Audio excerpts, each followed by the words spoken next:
안녕하세요. 생활안약연구소 한의사 김영찬입니다. 오늘은 한 번쯤 함께 생각해보면 좋은 문제에 대해서 이야기하려고 합니다. 어느 날 환자분이 치료를 받다가 갑자기 저에게 이렇게 물었습니다. 얼마 전에 엄청 유명한 곳에 갔는데 그곳 약만 먹으면 천식이 다 낫는다고 하는데 정말입니까? 그래서 저는 이렇게 답했습니다. 설마요. 그럼 세상의 모든 병원에서 그 약을 다 처방할 것이고 세상의 천시관단은 다 사라졌을 텐데요. 상식적으로 그런 약이 있을까요? 이 질문을 하신 분은 평소 뚜렷한 소신과 냉정하고 합리적인 판단으로 주변의 인정을 받고 있는 분입니다.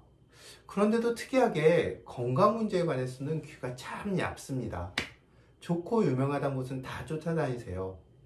본인 스스로도 집에 쓰지 않는 의료기가 너무 많고 먹지 못하고 버린 몸에 좋다는 것들도 참 많다고 이야기를 하십니다. 그런데 이번에는 자녀의 천식 때문에 사방에 유명하다는 곳을 수소문하고 다니는 것 같습니다. 이 환자분에게 우스갯소리로 그동안 쓴 돈을 다 합치면 최소 고급차 한 대는 샀을 거라고 제가 이야기하곤 합니다. 이분 외에도 조금만 생각하고 주변의 의견을 구하면 충분히 합리적으로 판단할 수 있는 경우인데도 엉뚱한 선택을 하는 환자들이 꽤 있습니다. 물론 그런 선택에는 다 나름의 이유는 있습니다.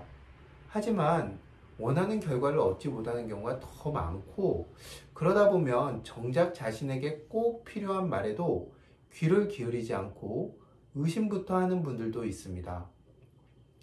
이런 분들의 이야기를 듣다 보면 역시 건강한 집밥보다는 몸에 좋지 않은 불량식품과 첨가물의 맛과 색에 더 끌리듯 사람들은 그 어떤 내용보다 확신의 참말을 더 믿고 그런 사람들에게 더 끌리는구나 하는 생각을 하곤 합니다. 그런데 재밌는 건 앞선 환자분처럼 누가 봐도 인품이나 교양이 뛰어나다는 평가를 받는 사람들이 그런 엉뚱한 선택을 하는 경우가 많다는 점입니다. 그런 경우를 보면 저런 완벽한 사람에게도 허당이 존재하는구나. 어쩌면 신은 참 공평한 존재인지도 모르겠다라는 생각을 하곤 합니다. 다음의 글을 함께 읽어보시죠. 더운 나라에서는 인간의 모든 측면이 조숙하지만 그 열기 때문에 완벽함에 이르는 성숙을 이룰 수 없다. 인류의 가장 위대한 완벽성은 백인종에서 이루어진다. 황인 인디언은 미약한 재능만을 가지고 있다. 니그로는 그 황인 인디언보다 한참 미치며 인종 중 가장 밑바닥에 있는 것은 아메리카 원주민이다.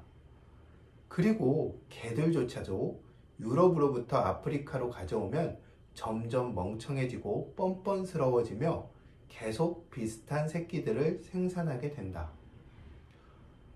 요즘 이런 말을 했다가는 인종차별주의자로 완전히 사회적으로 매장을 당하고 아마 법으로도 처벌을 받았을 겁니다. 그런데 이 말을 누가 했을까요? 바로 위대한 철학자 중 한 명으로 꼽히는 칸트입니다. 세계 시민을 이야기하면서도 그 생각 한켠에는 이런 고약한 부분이 자리 잡고 있었던 거죠.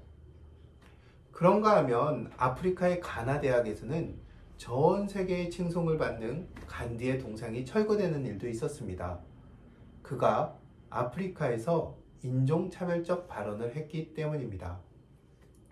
우리가 거의 성인의 바늘에 올려놓고 위대하다 칭송하는 사람들조차 생각의 한 구석에는 이런 얼토당토하는 사각지대가 있었던 셈입니다. 앞서 인용한 책의 저자는 인식의 오류와 사각지대를 줄이려면 부단한 비판적 자기 성찰, 지속적인 자기 학습, 그리고 자기의 인식 체계를 확장하고자 하는 열정이 필요하다고 말합니다. 그러면서 이것은 이 땅에 거주하고 있는 우리에게 주어진 지속적인 과제라고 이야기합니다. 이런 노력을 멈추고 자신이 쌓은 작은 지식과 명성과 경험이란 정말 작은 세계에 만족하고 뭐라도 된 듯 의시되는 순간 벌거벗은 임금님 같은 교양 있는 바보가 되어버리고 맙니다. 그 결과로는 누군가에게 꽝 하고 뒤통수를 맞거나 간디나 칸트처럼 나중에 불명예스러운 오점을 남기게 되는 것이죠. 물론 아무리 노력한다 해도 인식의 오류나 사각지대가 사라지지는 않을 거라고 생각합니다. 다만 우리가 그것을 줄이고 좁히려고 노력할수록 지금보다 좀 더 나은 사람, 그리고 좀 더 나은 사회가 될 확률은 높아질 것입니다. 이 원리는 의료와 건강에도 똑같이 적용할 수 있습니다. 우리가 넓게 열린 생각을 하지 못하고 광고와 명성에 끌려가면 자신에게 정말 필요한 방법을 찾지 못하거나 도리어 해가 되는 방법을 선택할 수도 있습니다. 뒤돌아보면 그런 결정을 한 자신이 어이없게도 느껴지겠지만 같은 강불에 2번 방을 담글 수는 없는 법이죠. 자신이 아는 세계의 한계를 솔직하게 인정하고 인식의 사각지대를 줄이기 위한 노력을 해야 합니다. 남들이 보기엔 보잘것없는 작은 공부라도 다만 그런 노력을 멈추지만 않는다면 나의 성장과 좋은 건강이란 2마리 토끼를 잡을 수 있을 겁니다. 경청해 주셔서 감사합니다.